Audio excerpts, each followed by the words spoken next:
In the ancient sands of the Nile River Valley, two distinct regions known as Upper Egypt and Lower Egypt thrived.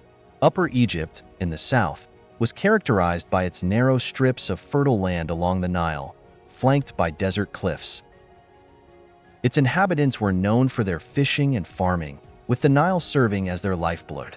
Meanwhile, Lower Egypt, in the northern delta, was a maze of marshlands and waterways, fertile and teeming with life. This region was the breadbasket, producing the majority of the crops that sustained the population. Each region was distinct in its culture, traditions, and even in the crowns their leaders wore. Upper Egypt with the white Hejit crown and Lower Egypt with the red Dishret crown.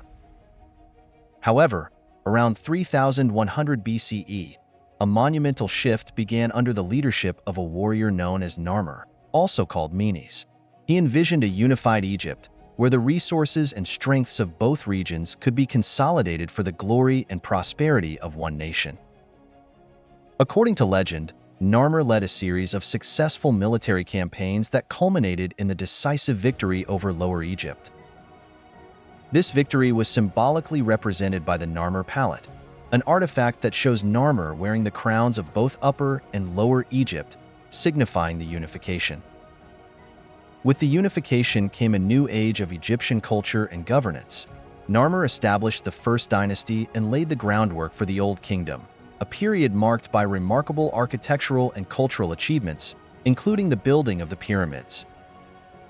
It was during this time that the idea of a centralized state took hold, with the pharaoh as the divine ruler believed to be chosen by the gods. This unity not only allowed for technological and infrastructural advancements, but also led to the flourishing of arts, education, and trade. The once separate regions now worked in concert, exchanging goods, ideas, and knowledge, thereby strengthening the collective identity of Egypt. The early Egyptian civilization, through unity under Narmer, set a precedent for the importance of collaboration and centralized governance, which would influence their society for millennia.